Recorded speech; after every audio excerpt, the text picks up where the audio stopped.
Ladies and gentlemen, ladies and gentlemen, ladies and gentlemen, welcome into Fantasy Football University, FFU, coming at you yet again following the NFL draft. We are coming at you with more draft reaction. I am Mr. Bill DeCousis. I'm here with Mr. Tom Lang. Mr. Lang, how are you doing, sir?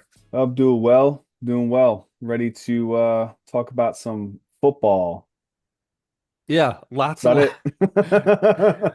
lots and lots of football. And we could say that I would say pre-NFL draft. I won't say we were, and the media does this too, where they're drumming up things to talk about it, they're coming up with debate topics, etc. But it's no different. It's such an anticipation towards the NFL year. And basically once the draft starts, now we're kind of building up to that. So the draft happened 2 weeks ago. We talked about the AFC last week. We're going to be talking about the NFC this week. And honestly, I think that much more of the juicy stuff happened in the NFC than the AFC, I would say. Yeah. Yeah. And a lot of fantasy relevant stuff that's going to become of that. And honestly, I think that there's going to be positions in which, especially at the running back position, where you're going to be finding guys to be very relevant for your team that you would not think, especially at this point. But before we jump in, I just thought we'll cover a little bit of news. So uh, do we want to handle the next leg of the Diana Rossini saga situation I feel here? like it's just been dead silent for the past week. So the next rung on the ladder is now if you go look on any show online, if you go look at ESPN, if you turn on your TV, the big debate about is should Mike Vrabel be fired or should he resign? And so I just thought maybe we could take just a few seconds just to give our opinion and then our opinion on if they will actually do it. I actually do think they're going to force him to resign. Um, but That'll be I disagree with him being forced to do so. What's your opinions on this? uh I think I don't know. I feel like no yes, there's a lot of proven guilty elements here. But It happened. overall, It happened. but overall, it's like there's nothing real, like there's obviously insight news and stuff like that that can be related and correlated, inside information, stuff like that, most likely. But there's nothing proven in that sense. Like you're talking about a partner situation where it's, a marriage and a marriage, and two married individuals are getting together from basically their workplace, right? They met each other through the workplace of the NFL world, the football world, and she named her kid after him. So, I think that um I think that, they I don't think he should be fired or, be excused from his job, to be honest, unless the AJ Brown thing comes to fruition, then yes, like that's been pressed for a couple months or a full year from Diana Rossini. Well, we touched on that a little bit, and maybe we should just flesh it out for 2 seconds. There's a big brouhaha online about this because, especially because Diana Rossini lost her job or resigned or whatever you She want to call it. resigned. By the Yeah. way, I don't want to keep having to make that distinction anymore, forced to resign or fired, whatever. Let's just say lost their job, just for whatever reason. Okay. It's easier colloquially to say it. So the big brouhaha online is like, why is she losing her job and why is Mike Vrabel not losing their job? And the answer therein is what you alluded to. And the AJ Brown situation is a good parlay into that, which is that you have a reporter, like the conflict of interest from a professional standpoint lies 10 times more on her side than it does with Mike Vrabel. Mhm. And that's not a sexist thing to say. It's the truth. It's the truth. Now, Especially now in social media world, like you get like all these people, it just creates a viral experience, and then ownership and general managers start taking play on it, and they start looking at right, it. It start influences the conversation more. right. Now, that's not to say what we were kind of halfway saying earlier. It's like morally, no, they're both at fault Yeah, morally. they're both wrong. I mean, Right. they went But to a couple's resort together in whatever, Arizona. right. And they're both equally at fault. There's not one who did was just because of who it is, whatever. There's not one worse than the other. But professionally, yes, we understand that Diana Rossini's role in this is worse, considering her what her position was and the media, etc. So I do think that but see, that's sort of what I'm getting to is I think Mike Vrabel is going to have to resign. And the reason is annoyingly because people care more about just optics and about the first thing we said, which is like, well, Diana Rossini lost her job, so therefore they're going to make him resign because they're going to throw out the sexism card, and that's why they're going to force him to resign. I ultimately think that's going to happen. The rumor mill is that Mike Tomlin is going to take over as the Patriots head coach. Uh, That would be interesting. yeah, I'm a at this point, I'm and I knew that this would get to this point. I'm already annoyed at the general public on the internet 10 times more than I am at like the story itself now at this point. But it's still such a juicy story. It's going to be going on and basically until Mike Vrabel either steps down or I don't know, maybe until next year, and then people's attention span is brought together by something Yeah, else. like I So said, I feel like this is just going to get pushed off and played out, and he's like going through counseling, and then counseling's going to approve his stay, and he's going to be fine to move on and, coach the New England Patriots. well, we hope so. I mean, we are already predicting them to nowhere near have as good a year as they did last year, and all anybody's going to be talking about is distractions off the field. Yeah, And I think that that might have happened no matter what was going on with him. So, yeah.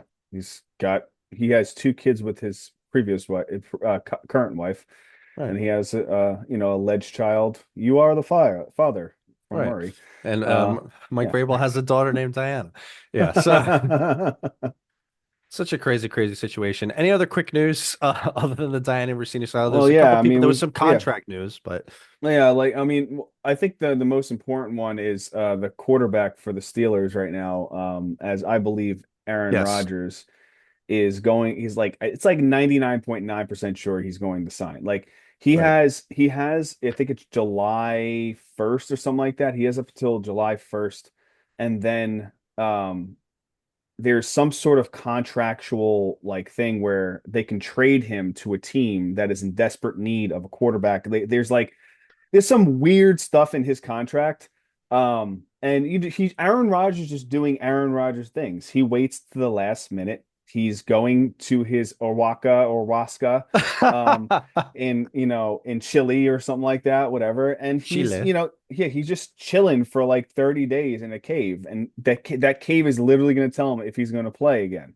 So the irony therein is that Aaron Rodgers was one of the most vocally 20 years ago being annoyed at Brett Favre's, will he, won't he retire business back then. I mean, He's giving I, it back to the league. I know it's amazing the irony that people cannot see unto themselves. But now I just want to point out you've come down. I'm not going to do the math in my head, but you've come down X amount of percent from being like times that I've actually in the past is Aaron Rodgers coming back this year, and you were like 1,000%. And now you're at All right, 99.9%. well, let's just say because we're talking about legit percentages, like we're talking about 100% to Right. 99.9. So I'm 0.00001% unsure if he's going to be a Steeler next year. I am I've I never been honestly think it would be really stupid for him not to come back, especially if he's going to play. He'd be playing with Mike McCarthy, his right. original coach, and I agree. it's not the same exact playbook, but it's close. He has DK Metcalf there, who, obviously he has some sort of connection. He also hates DK Metcalf when he's, stops running down the field. But then they just traded for Michael Pittman. Right. Good old And line, Rico Suave, yeah, right? I mean, you've got a really good offense and you have a really good defense. You come back at 42, 43 years old, you're going to be, he's going to be slowed down a little bit, but you got a good offensive line in front of you. They'll block. He can move the ball, short little dink dunks, and those guys could speak. Those guys are PPR monsters. A very winnable division too. And just judging by last year, is he the same athlete that he was years and years ago? I mean, No. the But best can that defense, man throw the ball just as hard and fast as he used to? Absolutely. He had some and, Hail Mary and throws and just stuff. remember the best defense in that division is not the Bengals, is not the Ravens, It's the is Browns. basically the Browns. Yeah, and it's not And close. yeah, it's not even close. So Right. he's got two really bad teams that he's gonna be able to play twice. So that's a very, very juicy area. There was some speculation, some AI footage of him wearing an Arizona Cardinals sweatshirt. I don't know if you saw that, but it was No, AI. It was created. I mean, the Cardinals could do really crazy things. I mean, they drafted Jeremiah Love, and they already have 14 running backs and I paid know, Algier to be a starting running back, and now he's a backup again, I know. with Ugh. also James Conner. And they also have Brissett, and they have Carson Beck, and they also have Minshew. So it just wouldn't make any sense, zero sense to bring him there. No, it would But not. And again, it's like we'll say it that we've already kind of said it a little bit in the offseason. If you want to take your bets on the Pittsburgh Steelers now, they'll have the best odds that they'll have the entire season to win that division. And I would take those odds right now. I yeah, if really you do. feel like throwing away $100 just in case that 0.0001% doesn't work out for you, then yeah. Well, yeah, because they're not winning that division if Drew Allers, the quarterback, or not Will Rogers, Will Hodgins, or so. I can't remember the other guy's No, name. it's Mason Rudolph. There's one other guy there. It's It Will would be Mason, something. but it would be Mason Rudolph probably starting the year. Yeah, it'll be my brother, be the quarterback for the thing. No, he's. I'm actually with you. I can't see a world where he doesn't come back. Just one more, give it a go, and then that's it. None of this will or won't he stuff. You ready to jump right into reactions here? Yep. All right, let's do this. Let's start at the NFC East. Not the NFC least at all. Not from anybody's estimation. So let's start with the Eagles. So first round pick, they went with Makai Lemon, and they had to trade up to go get him. First of all, before I talk about their other picks, like, as a Giants fan, were you annoyed that they pulled that one off? I was annoyed that they pulled that one off with the Cowboys. Right, An right. interdivisional move like that. I mean, and even if they don't move AJ Brown, which I think AJ Brown's going to get traded no matter what the case is, I bet but more on that than I do on the Aaron Rodgers thing. Yes, just looking at now, you have Makai Lemon, you have AJ Brown, and you also have Devontae Smith. right. So it's they got some real serious pass catchers there. On top of that, you got draft Eli Stowers from That's right. Vanderbilt. Second Um, round pick. He was the yep, guy that we thought really was the best tight end, not Sadiq. Is yep, and because yeah, Goddard basically, he's still in a good position. He's a good touchdown catcher for fantasy, but he's been so up and down through the years, and he's like kind of like that teetering like 7-8 tight end, and then he like sometimes has like a top three finish, but it's more least than not, right? So like then it actually happens. So I think Stowers is going to be a really nice asset for that team, especially if Saquon can start running the ball a little bit better than he did, and also if they trade Jalen Hurts. well, they're not going to trade Jalen Hurts. I know. Clearly, they've built around him. I mean, you can see by the rest of the draft, tackle. They did Yeah. grab a backup quarterback in the fifth, but I mean, guard, safety, DT, edge, and like Remember the last guy from North Dakota State they drafted? Carson uh Wentz. Carson Wentz. That's right. But you got to remember, like, I think it was. so they're trading away AJ Brown and they picked up Makai Lemon and Eli Stowers. Like they believe in Jalen Hurts. They believe in what he brings to the table, etc. It's more than just a tush push. And we never actually had this debate about whether or not you really think he's a good quarterback or not. I know you don't. I do think he's a good quarterback. Do I think he is the best? No. Do I think he's among the top five? No, but I absolutely believe he's a good, solid starting quarterback with great potential, especially because of his legs. I I do. think fantasy wise, he's a top 10, top 8 quarterback. Um, Well, without a tush push, I'll give him maybe top I think, 10, but yeah, yeah. Without a tush push, he's top 12. which they haven't Um, voted on that yet, I guess. So, and I think outside of that, I think NFL wise, he's maybe a 15. He's at 15 or 16 NFL wise. Not talking about fantasy stat wise. right.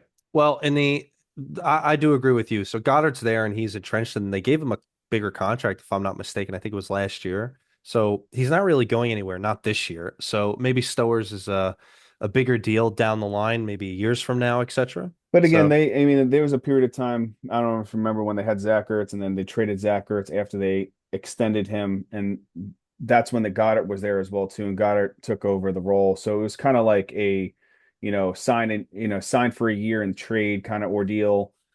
we'll see what happens. I mean, again, if Goddard is not basically going to be what they need to produce on a high level, week year in year out, then obviously Eli Stowers has the opportunity. Okay. Well, I'll ask you this. Just early prediction. Who leads the team in receiving next year? Um, if AJ Brown's not there, If AJ Brown's not there. Yeah. I'm gonna so that we Saquon don't Barkley.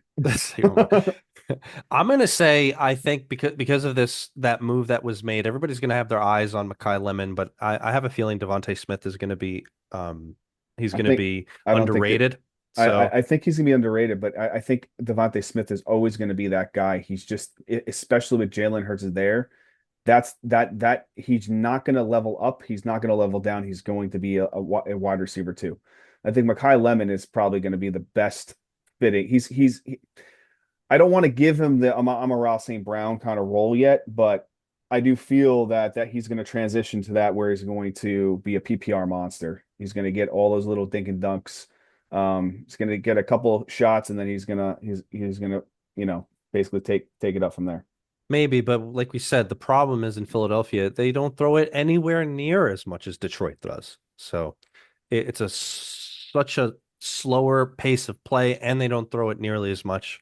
So I mean, you have to rely on making the most out of your catches and making the most out of your yards when you get them. Devontae Smith, I have better faith in that because he's always running those deep posts and flies and deep dig routes. So I mean, we'll keep an eye on it. We'll see what happens, but it's basically it's to me vote of confidence in Devontae Smith because I have a feeling he's just going to be forgotten and just in Well, the late I mean, rounds or something. but honestly, you said they don't throw it nearly as much. I mean, they are technically almost 50-50. Last year, they had passing attempts, 497 passing attempts. The completion percentage was the problem. It's Well, 63.9%. But and then rushing attempts was 478 rushing attempts. So it's like a 55, it's like 51-49 passing. So they did pass the ball a little bit more. I don't think that the quarterback play is good enough to excel uh Devontae Smith. I think the quarterback play is good for Mekhi Lemon kind of athlete. maybe, but to your point, I think at this point of the situation, I'd be okay with Devontae Smith as a wide receiver too. I would not have been okay with Devontae Smith as a wide receiver too in the past. I think it would have been a little too volatile for me, but now I have a feeling it's going to be a bit better. But Yeah, um, I think we're getting off topic. Talking about a team instead of the draft, but honestly, I highly disagree with you. okay, we'll come to that during ranking I season. I will not be drafting Devonta Smith. Well, we'll see what his ADP is when we get to that point. Let's talk about the Cowboys. Nothing to mention from a fantasy perspective because everything they did was defense and O-line. And they did exactly what they needed to do. Absolutely what they needed to do. The only real question mark is because it was like weird the way that they reported it in the news, the whole situation with George Pickens. So is George Pickens on the franchise tag or is he not on the franchise tag? Uh, He signed the franchise tag. Okay. Mhm. So there we go. So now you're But gonna be they could still trade him on the franchise tag. that's true. I guess for the sake of argument, we'll just have to assume that he's on the team. So you're gonna be getting more of the same from the Cowboys on offense last year, which we loved, unless Dak has a red light year where he gets hurt or something. Let's hope not. But if their defense is greatly improved, then the Cowboys are gonna be better, I think. Yeah, I mean they So should be better. I mean they made some positive moves off season in the before the trade deadline actually finished as well too. But then they drafted some pretty good players defensively during this draft too. I mean they spent basically their first three picks consolidating the defense there, and then they went offensive tackle, cornerback again, defensive lineman, and then wide receiver. So they did do a pretty good job, to really stout and get their defense younger. yep, I agree. Let's switch over to the Commanders. First round pick, they went linebacker, didn't have a second round pick, and then in the third round, they went wide receiver, Antonio Williams from Clemson. I thought this was a really good pick for them. I thought he was a good player. They I don't know if you want to call it stole, but he fell to the third round. Um, Now Terry McLaurin, I mean, he's getting long in the tooth himself now. He's like 31, if I believe that's correct. So Antonio Williams has an opportunity, maybe to a lesser degree this year, but going forward, how do you feel about McLaurin's that going pick? to be 31 in the season. I think Antonio Williams, obviously Clemson guy. He's a really good athlete. I think he was just not given the great opportunity with the quarterback play on and off, every other year. He did have some injuries on and off the field through seasons in and out. So I mean, he is not the biggest guy. He is a flyer. He kind of reminds me of a Devonta Smith kind of play, but a lesser Devonta Smith. Um, so he could be somebody that, could be a low end wide receiver two, high end wide receiver three. So a nice potential flex play to look at next year, especially with the people that are on that offense right now. Debo Samuel's not there. There's been chat that potentially they're looking to bring on board Brandon Ayuk, so they're just going 149 to the next. But Brandon Ayuk has been hurt for 17 years. He's been hurt. Brandon Ayuk has been hurt since he did that like dive loop crazy touchdown. Remember that thing? Yes. The Ayuk it touchdown. Yeah, he's been hurt since then. Yes, I know what you're talking about. You're right. I wonder if he'll end up there because Debo's not there now. So Which I am really surprised that he has not been signed by a team, to be honest. I think maybe he's done, man. I mean, He's I, not done. okay. Uh, a couple other quick notes from the Commanders here. They grabbed a sixth round running back, Katron Allen, running back out of Penn State. I don't know. I don't think he's going to necessarily be the starter, which leaves the running back situation in Washington pretty interesting. We're going to have more conversations about JCM. That'll be fun. Mm. We'll get to that in the offseason a little bit. And then before we move on, in no other scenario would I point this out, I just want to give a shout out to the quarterback from Rutgers, Athanasios Kalikamakis. Or actually, let me pronounce right. Athanasios Kaliakmanis, Greek quarterback from Rutgers, is now a backup quarterback for the Washington Commanders. God bless him if he makes the team. I don't think he We'll will. we'll find out. But I like the kid. I hope good things for You the like him kid. because he's Greek. Hey, he's a great kid. Great guy. I know him personally. No, no. I hope good things for him. We'll see. But the backup quarterback there is Mariota, so I guess at the best he'll be a third stringer. All right, sir. Let's get to your New York Football Giants here. Actually, why don't I let you take the floor? Why don't you talk about them here?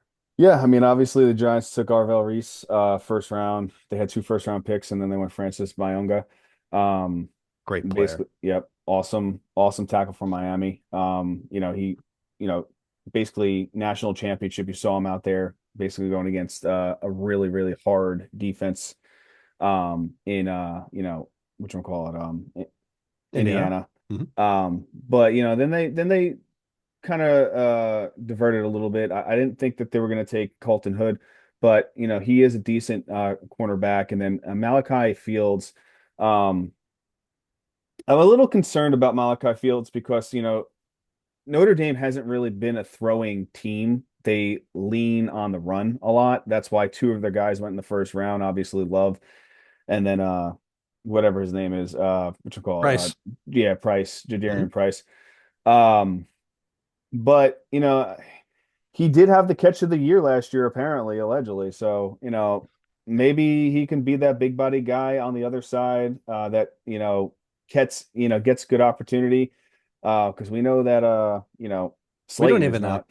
We don't even know if he's going to be necessarily the starter opposite of And you got Darnell Malik Mooney, you Neighbors. got Darius Slayton, you got Calvin Austin. I mean, Calvin Austin's going to be the slot guy. They're going to be able to run double tight with Isaiah Likely and Theo Johnson. I don't want to get too crazy with how I feel really good about this year, and I'm excited to watch the first Giants game of the season. That's going to crush my soul, just like the Mets. But it just I'm very excited to see this. They got a lot of young talent out there. This is the first time in a real long time they have all this young talent playing on that field. Um, I was a little upset when Sonny Styles went before Arvel Reese because I was looking for Styles to be that guy. But I'm not upset about Reese falling to the Giants. Absolutely not. And there's a lot of people that like their Even though he opinions had thought Reese was better, even though he had a point 0.4 GPA in high school and then somehow had a 3 or is a 4.1 or 4.2 GPA in at Ohio State. Who knows how that works? Um, call him an athlete. Yeah, I mean, Does he know well, how to tackle? Does he know how to create penalties? right, Does he know how right. to sack people? Let's Yeah, just I mean, come on. Like, come yeah. on. Like, I'm not even going to dignify that with a defense. No, Arvel Reese is an unbelievable great player. Yeah. I thought the Giants crushed it. And so yeah, so now Jackson Dart's got everything. He's got everything he really could want. Let's hope Malik Neighbors and Cam Scatterbo come in healthy, ready to go. And I mentioned that without any without any asterisks because Malik Neighbors is not like, giving any like positive reinforcement to that situation. His whole offseason recovery situation seems to not be going in an expedited fashion. So, I No, mean, I think a lot, honestly though, I think a lot of it is this AI field is ridiculous. I think that he's creating AI imagery of his leg and just like putting it out there for clicks and like people to freak out and all that stuff. I think he's fine. I don't know. I don't know. I don't know. I'll be very interested to see the both of them back ready to go during training camp, and then I'll feel better. Then I'll feel better. Here's what we don't Yeah, want to hear. Malik Neighbors' knee will return closer to the season, so he'll be Yes. there at training camp. Well, we talked about this last year, which is whether it's them or any other guys who might get injured during training camp. Like, I'm going to be very against players who don't get in any practices like during training camp. Like, if they're doing nothing and then they're like, he'll be ready for the season opener. Like, no. I'm like, depending upon how we have rankings, I'll move them down at that point. Mm. So hopefully that's Yeah, not the I case. mean, I do believe that Camp Scadaboo, he's tracking to basically be back. But the one thing that does fear me a little bit, he is 24 years old. He is an older running back for, basically a second year. Um, you know, I mean, I wish I was 24 years old and be able to heal like he's healing. So, You don't want the other stuff, his situation, but other than that, he's a very good running back. So yes. hopefully they get back ready to go. Yep, you All got right. Richard back there too, so we're good. Yeah. All right, let's switch gears. Let's go to the north. So the Chicago Bears. Here's another team that not too many crazy things to note. We'll point them out to you. So, um, defense, O-line, defense. Round three, they did go tight end Sam Roush. By the way, I looked this up. I actually because I was so curious. We saw so many tight ends go up. You know how many tight ends were drafted? Try 23. Hmm. 23. So most of them are going to be irrelevant from a fantasy perspective. A lot of them are like more blocking guys. They're involved in schemes. And I have a feeling this guy is just one of them. Another good blocking tight end out of Stanford. They did go Xavier Thomas, wide receiver at LSU. I thought he was good too. But he's going to be buried under Roma Dunze and Luther Bird, basically, from what we're seeing. So unless some crazy stuff happens.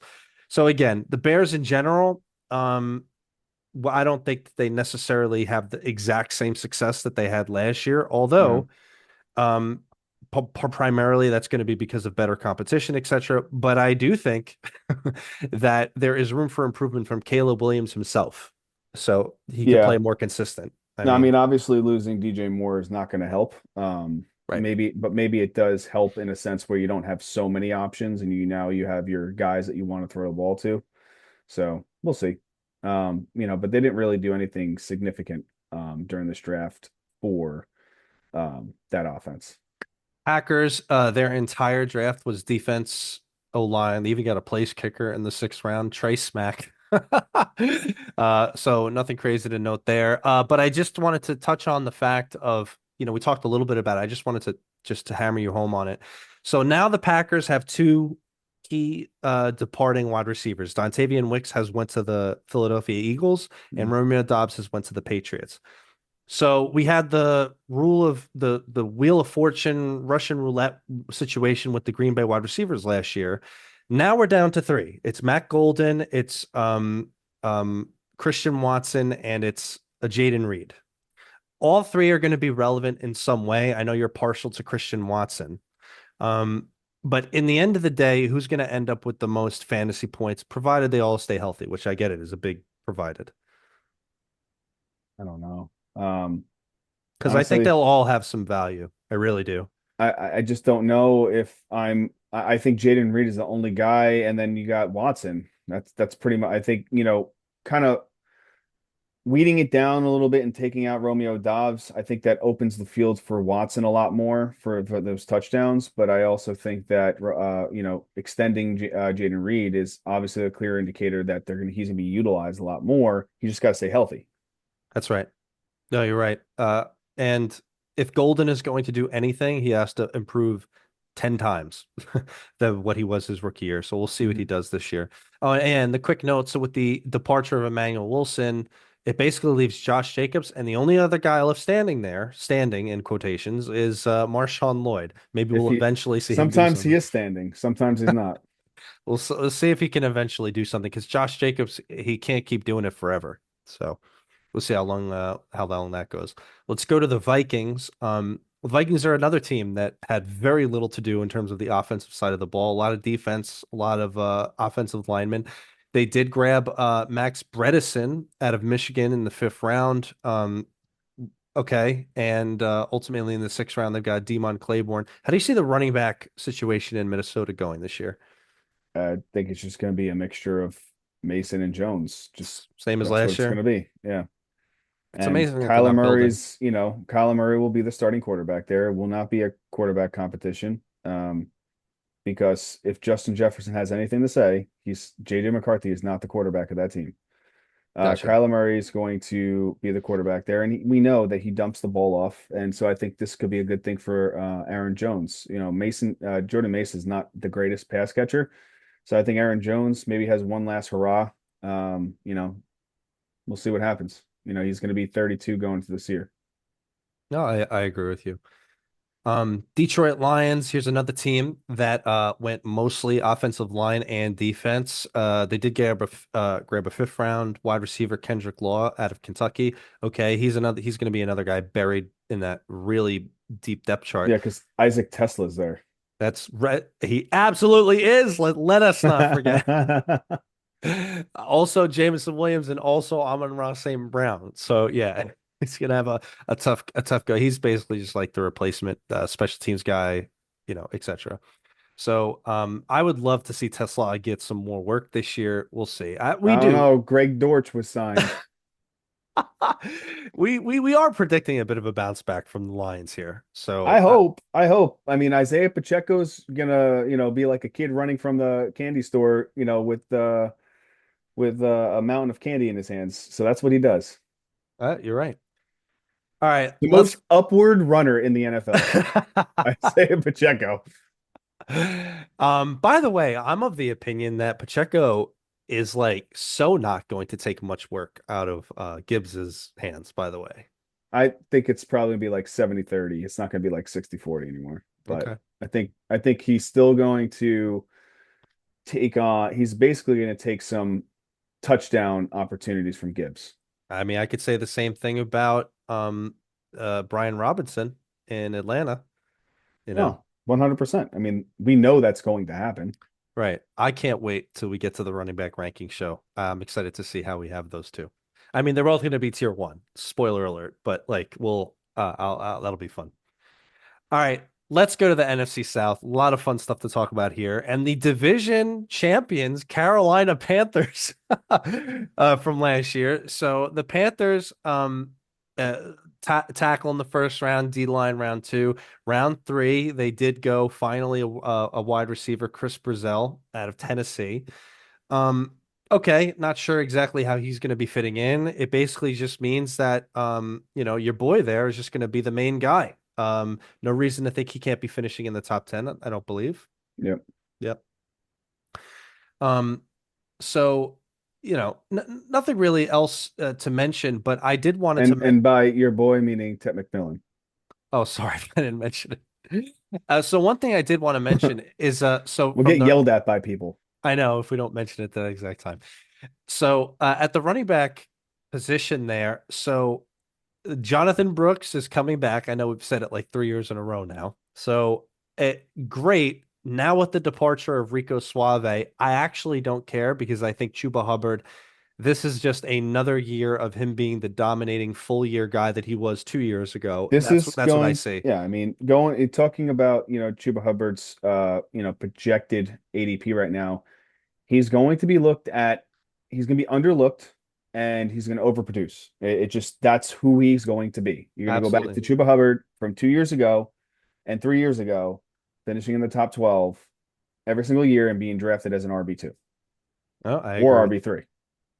Yeah, I agree. And it's sad because I think he's a great player, but if anything, he's just going to be a gem for us, especially considering what happened last year. And so he's people might going to overlook him because of what Rico did with him last year. So he'll probably be a I'm gem for gonna us. I'm gonna put this out there. This has nothing to do with the team's draft, what they did and everything. But I believe Jonathan Brooks, if he's healthy this year, I guarantee you they trade him. Oh, If he's healthy, they trade him. He has not really played it down in the NFL, but has ultra talent. Um, does he still have all that talent after I mean, he's got 30 knee injuries? he's got 50-year-old knees, but he's 22 years old. So he was drafted at 20 years old. He's 22 years old. He's has all the time in the world to produce. I honestly think, the team that may make a little move for him is on the East Coast, and they're down in Florida, the tip of Florida. Jacksonville Jaguars could make a little move for him. But we've already talked about this. The Jaguars have all the running backs they need. Bayshaw Tootin and Chris Rodriguez. How could you not be happy with that? I did not say that. Okay. Well, the Mr. Chris Rodriguez over there. Yeah. I mean, I think Washington needs a running back, but well, you Washington needs a lot more than running back. know. Yeah, no, we'll see what they do with that. I actually think that they're going to give him a chance, but I don't think it's anywhere near enough to usurp Chuba. We'll No. see. Maybe he starts looking decent. They'll see about what they're going to do next year. Um, let's talk about the Tampa Bay Buccaneers, who also finished with the same record as the Panthers. So the Buccaneers, here's another team who spent most of their draft going O-line and defense, as they should have. It's always smart when teams do that, especially teams that had some success on offense. They did go a round three pick at for Ted Hurst, wide receiver out of Georgia State. Okay, here's another guy who's going to be buried under their very deep depth chart that they have. Hmm. Um, so, and I know you're going to be a huge proponent of Emeka Ibuka this year. So, no reason to bat an eye at the Ted Hurst situation. And obviously, I think Godwin still has one more good year left in him too, by the way. Yeah, I mean, he'll have a good year, but I think, again, Mecca Buka, it's top three finish. No, I 100% agree with you. Well, let me actually, I Oh, don't know about a top three finish. I think oh, he's going to have a very good year. We'll see. top three Maybe, finish. no, well, I think he's going to outdo his ADP, which is not particularly killing it Definitely right gonna, now. even if he finishes in the top 12, he outproduces ADP. Top three finish. All right, let's start with the Atlanta Falcons. So, did not have a first round pick, second round pick, cornerback out of Clemson, Avion Terrell. I thought that was a good pick. That's Um, okay. the third round they went Zachariah Branch, wide receiver out of Georgia. Okay, but Drake London just soaks up every single target. It's like, okay, they need to have some sort of a secondary wide receiver option. But then again, now they got Kyle Pitts on the franchise tag. So he's technically the second option, I guess. So I don't know. And also There's what also been talk about Kyle Pitts potentially being traded. that's true. No idea where that might be. I have no idea. If they trade Kyle Pitts, then their offense is rough. The rest of their team, they went defense and O-line. And we'll just say like Michael Penix is another guy. He's gonna have to take a step up this year. It's gonna Showed be Tua. well, is it though? It's gonna be Tua. I don't know if that's set in stone. I don't know. I don't think Michael Penix is set in stone. I don't think two is set in stone. I don't know. Dude, who I plays? think this is the team that they should win this division if they could just set a quarterback out there to play. Uh, they could have done that last year. This year, I don't know. They got two injury prone quarterbacks. You know, Who plays more? one to be carted. One more hit to be carted off the field for never returning Who plays more snaps next year, Penix or Tua? to a if he Okay. doesn't get hurt. Okay, well, predict it then. Is he going to get hurt or isn't he? You can't predict injuries. Yes. Okay. Yes, you Watch. can. All right, let's this will be the team that JJ McCarthy gets traded to. Oh my gosh. Oh my gosh. Oh my gosh. Oh my gosh. We'll see. Well, JJ McCarthy, he's probably not going to get traded. They're going to keep him on the Vikings and He's let gonna him. get traded to the Atlanta Falcons. We'll see. Let him learn from Kyler, which, by the way, that's the best thing I could have They said got all day. Carson Wentz there too. Yeah. Oh my gosh. All right, let's talk about my favorite team in this division here, the New Orleans Saints. So, as everybody knows, I'll say it again. My favorite fantasy football player last year was Tyler Shook. Helped win me a championship himself. First round pick, the Saints went and showed a vote of confidence in Shook and like, let's get you a weapon. Pick 8, Jordan Tyson, which many people had as the best wide receiver in the draft. Yeah. Really great pick, wide receiver out of Arizona State. He's not the best wide receiver in the draft though. Some people thought that. Yeah, Clearly, the you New York don't. Giants thought that, but yeah. Yeah, okay. Second round pick D line, third round pick tight end out of Georgia, Oscar Delp. Okay. Did eventually went a fourth round pick to Bryce Lance, wide receiver out of North Dakota State. Okay, that's more of a depth piece. But now, I mean, the Saints now they're looking at a pretty good set of offensive weapons here and a pretty good offense. It's just we really don't know what to make of the Kamara situation. You thought he might have retired by now. Yeah, I mean they paid Travis Etienne a lot of money. Um, so and they clearly are not extending Alvin Kamara. And now, does that mean they're doing a 1-2 punch? I don't think so. ETN is the guy. I'm pretty sure Alvin Kamara is not going to be there. It's I think Kamara's year is done before the year even starts. Really? Well, then why not just do it now? Hey, you know what? It is Cinco de Mayo. He could be drinking his margaritas. Right. This is logical, what you're saying. This is very This logical. could be the day he Yeah. said, I want to be drinking my pina coladas, whatever. This could be the day that he just comes out and says, I'm retiring. Okay. Well, we'll see what they say. But as I said earlier, it's a lot of good weapons for the Saints there. You got Jordan Tyson and Chris Olave at wide receiver, Etienne and Kamara right now in the backfield. Good offensive line, Kellen Moore calling the plays and running the team. And Tyler Shook, who took like a gigantic leap forward at the end of last year. And Mm. this is also a team essentially with a last place schedule, even as good as they were towards the end of last year, playing again for this year. I have high hopes for them. I'm probably going to have a lot of players on there, a lot of their options ranked maybe higher than what their ADP is, because there's a lot of people who are still very standoffish on the Saints. So I'm feeling good things. They're in a weak division, so I do think that they're fantasy wise a really good team to have, players to have on that team. I agree. All right, so let's get to the NFC West, and in my opinion, this was the craziest division um from a pick perspective. So let's start with the Super Bowl champion Seattle Seahawks here. We know that they needed a running back, and they did not disappoint. At the end of the first round, pick 32, they picked the second running back off the board, backup running back, Jadarian Price, running back out of Notre Dame, who you and I felt was not the second best running back in the draft, notably, No, not for that team. or not for any team. I Yeah, mean, true. I mean, because he was a backup running back for basically Notre Dame. I keep forgetting his name. Who's the dude that I kept likening him to Maurice Jones-Drew, the one that we both liked? Who was his name? Do you remember his name? Was it? It was, yeah, I have to.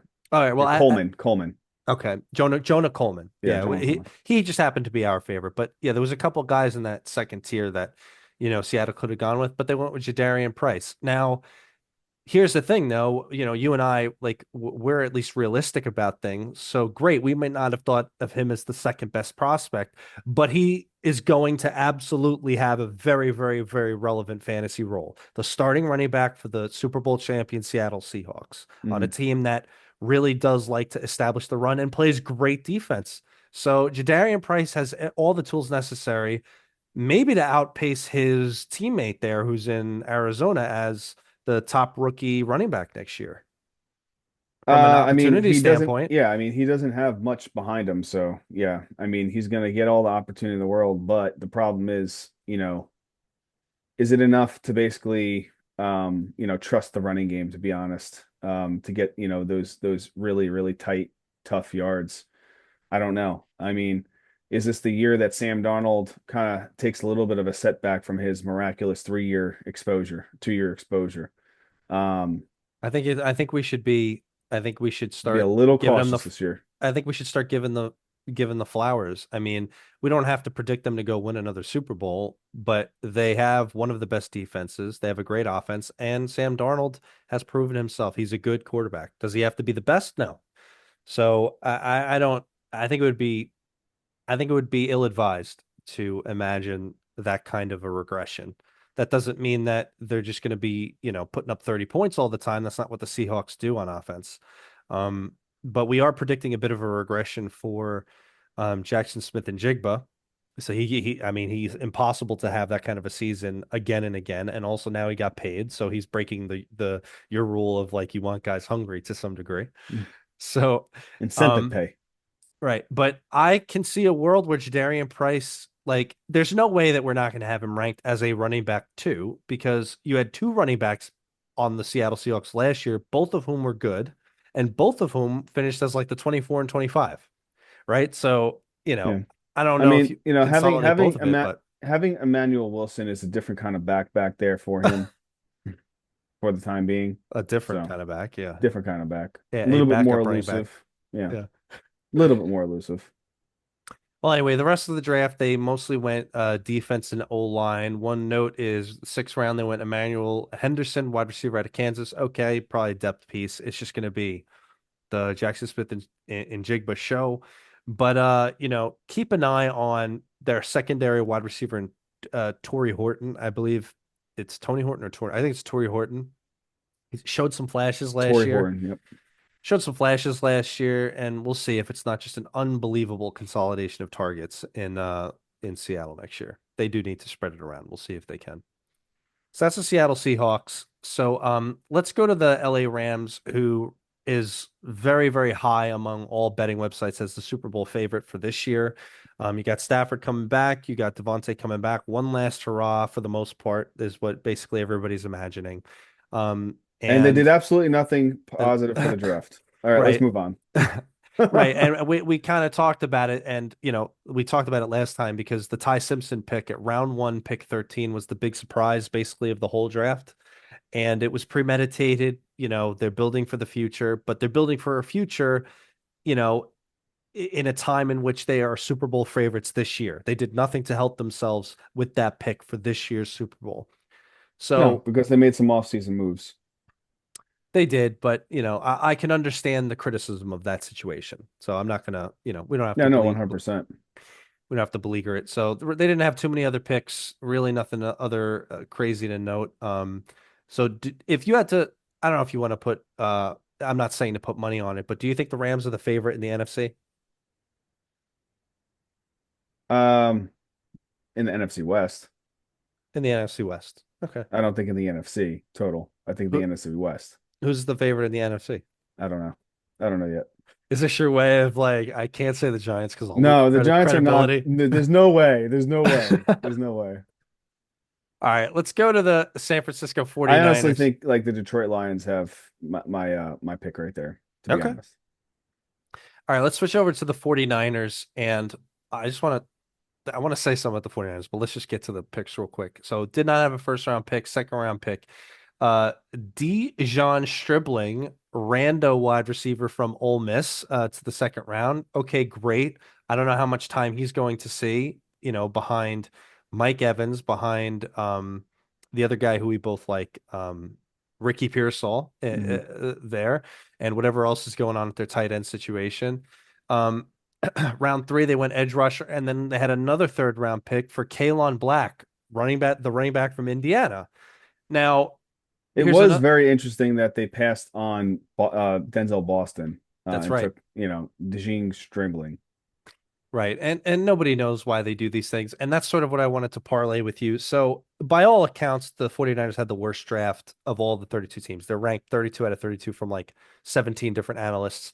And we both felt the same way. Yeah, Boston was the big one that they missed on. And it's just another pick that they had in these long line of like round 3 to 4 running backs that come in and maybe they do a little something only if three other guys get injured in front of them. It seems like they just are not good drafters. And I think that the 49ers are being masked for the last couple of years because of who their coach is and how great a coach Kyle Shanahan is. But they Mhm. just cannot draft at all.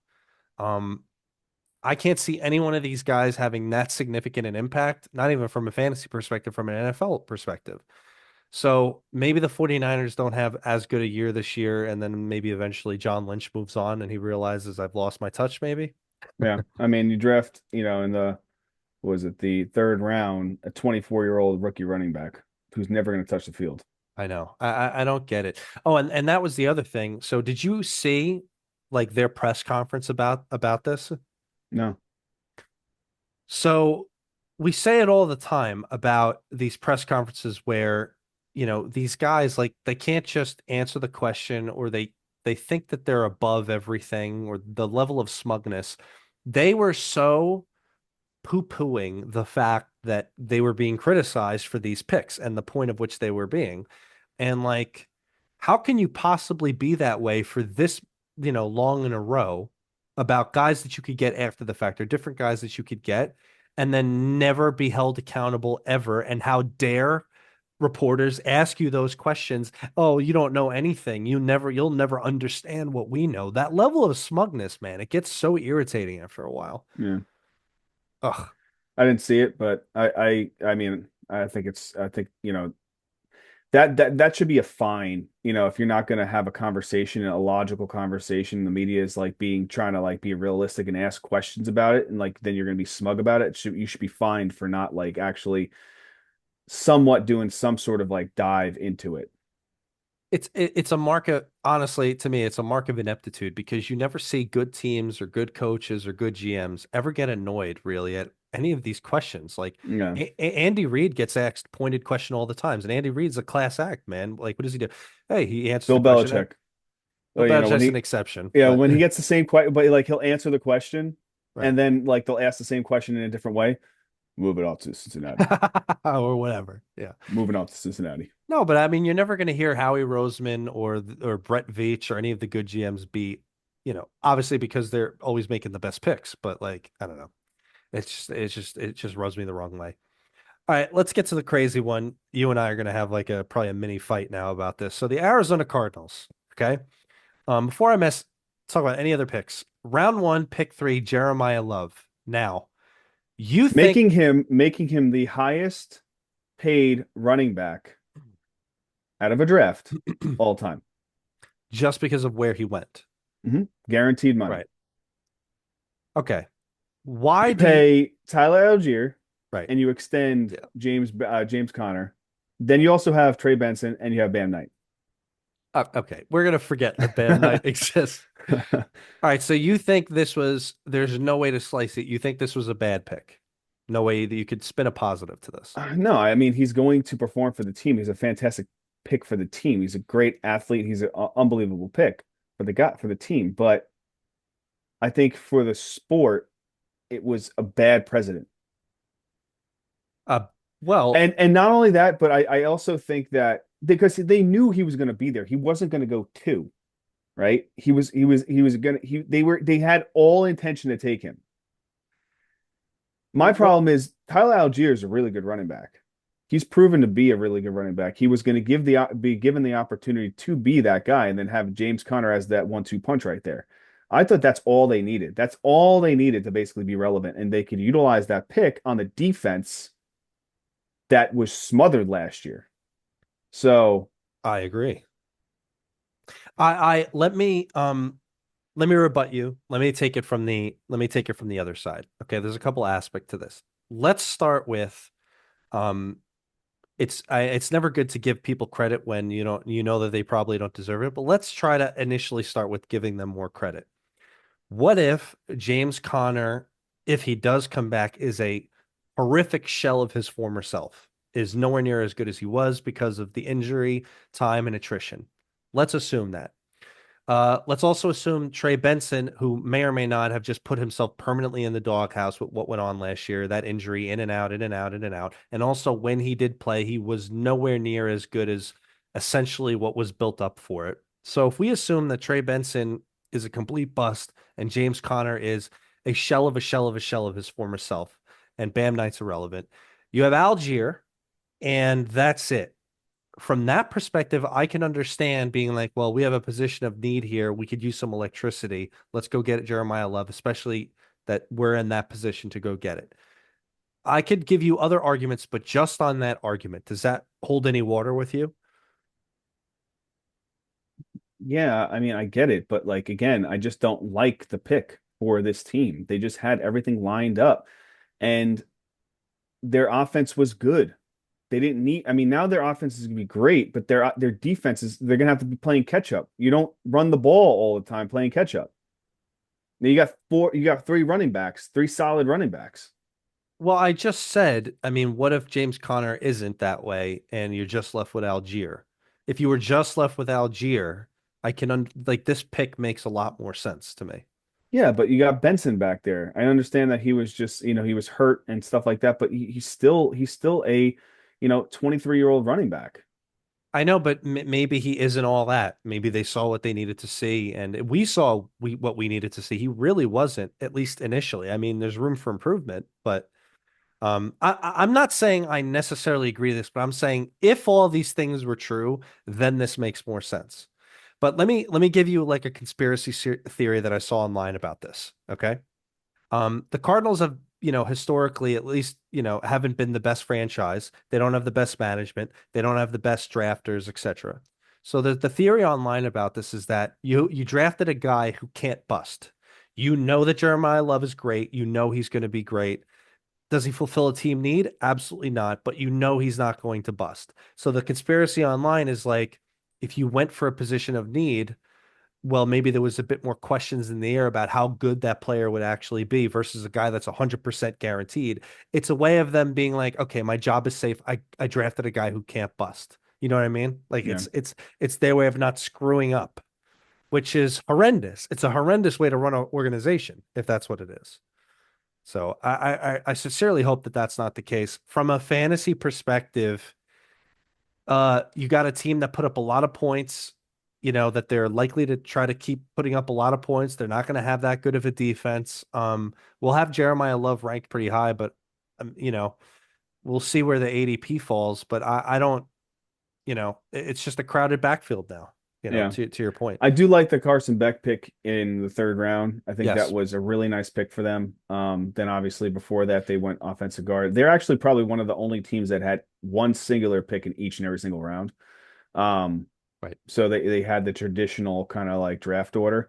But Carson Beck being picked there, I think I'm like up and down with him. I wanted to ask you about him. So I was always a fan of Carson Beck. He's been around for a little while. But you're plugged in more with college football than I am. What was the reason why he was, I don't want to say pooped on, but essentially he was like degraded going into draft season. Like what were Well, some I of the mean, reasons why? yeah, I mean he was at Georgia first. He got hurt, and then basically the national championship game, the Hmm. other guy came in and basically took over. But and then he went over to Miami for an NIL deal, kind of deal for another year, and they went to the national championship and lost to Indiana. He hasn't really been he's got to the big game, but he hasn't been consistent with winning in that big game, especially like being at Georgia, having that team around him. He does make mistakes and he underperforms sometimes. Um, so, especially being on an Arizona team that doesn't have a great defense, I just assume the same thing that could potentially happen. Well, I don't think Carson Beck sees the field this year. I mean, I think honestly, towards the end of the year, he will see the field depending on their record. I don't think they're going to have a winning record. they might not, but I like the reason that they're going to have a bad They're not record. going to be 3-14. They'll probably be, close to 500, but they're not going to have a winning record this year. Maybe, but the reason that they won't have a winning record won't be because their offense is not putting up points. I mean, they got a good No, it's offense. because their defense is basically going to let up that one extra point that they needed. Right. Like it's going to be because their defense is awful and because, from a clutch perspective, the offense might not be able to deliver that one final drive. So they'll lose a lot of games like 27-30 or 24-31 or 27-33 or something, which is not, then therefore it doesn't mean you sit Jacoby Brissett and put in Carson Beck. I mean, Yeah. although we already talked about this a couple weeks ago, like, you're going to have a lot of Cardinal fans if it doesn't look like they're having that good of a season, no matter what their offense is doing, is like, screw it, the season's over, put in Beck. You're going to have a lot of fans shout that. But Beck is going to be, he's not even going to get on the field. I In, mean, I mean, Jacoby Brissett and Minshew are basically the same player. You got Carson Beck, who's not he knows how to throw the ball down the field, but he's not a gunslinger like those two guys. I think Brissett's better than uh, Gardner Minshew. I like Brissett more. I like Gardner Minshew, when he was Minshew Mania in Jacksonville. So who do you think ends up with a better fantasy year, Jeremiah Love or Darian Price? I think Price. I agree with you. I agree. I think that better team, I think it's be the better close, but opportunity. I think Price will have the better opportunity. Do you think there will be any other rookie running back who competes with either of them from a fantasy perspective? Um, no, because Coleman is basically stuffed in the Broncos backfield. So, Well, I know, and Sean Payton has ruined his life, has ruined his life over there. The guy from the oh, Titans, Tyler Bidet is back on there. our guy, our boy.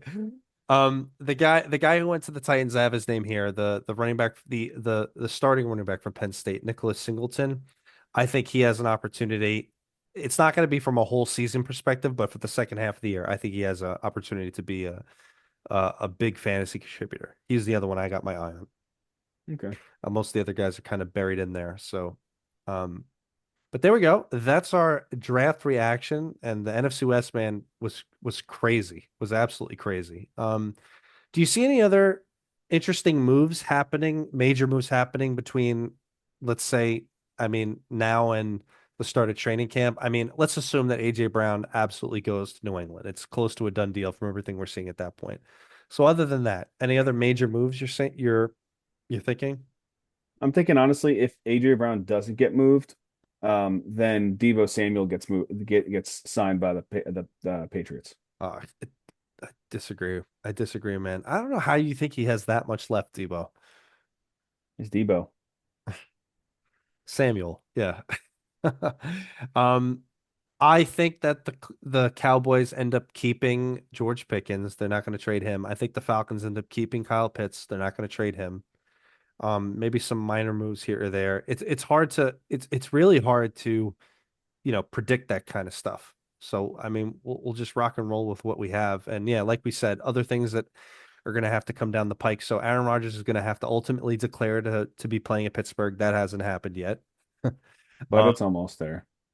so some of the other question marks that are going on right now is you have basically the Miami wide receiver situation, which currently is being led by Malik Washington. You have the Washington Commander running back situation, which is currently being led by Ja'Cory Krosky Merritt and Jeremy McNichols, really. Who else is there? Like Rashid White. Rashad Rashad, White. Rashad White's the one Jerome that got moved Ford's there. there too. Oh, our boy from Cleveland. Our boy. That's got to work itself out. And then my favorite situation is the Las Vegas Raiders wide receiver situation. Uh, Absolutely Jay, nobody. Jalen Naylor and Trey Tucker. So maybe they'll Absolutely nothing. if Debo Samuel goes to Las Vegas, is he the leading receiver, the leading wide receiver for the Raiders? Uh, I don't know. Okay. I'm not sure. All right. Well, let's get your prediction on the table. Which team does Debo Samuel play for in 2026? I think he retires. You think he plays for? I think Let's spin the wheel. I think you know what? It's going to be between two teams. It's going to be the Raiders and it's going to be the Miami Dolphins. Is And it just because the wide receiver needy teams? yeah, well, also like they can't look like they're completely tanking Yes, they can. What is to stop them? integrity. None of these teams have integrity. Right now on the odds on the odds lists of some of those betting sites that we won't mention. The top one, believe it or not, is actually the San Francisco 49ers. Back. Unbelievably. I mean, I'm just saying what it is, and then after that, number two is the Las Vegas Raiders. So we'll see. We'll see how Yeah. that goes. But there we go. Thank you very much, everybody, for sticking with us. We got lots of good stuff coming up. So now that the draft is over, now that Maybe some really early mock drafts. we'll get to some early mock drafts, we'll hold off on some of our rankings until some more of the cogs are set in stone. But we're very happy to have you guys with us. We got lots of good stuff coming at you guys. Closing thoughts, Mr. Lang? No, truly appreciate everybody, including Diana Rossini, watching us today.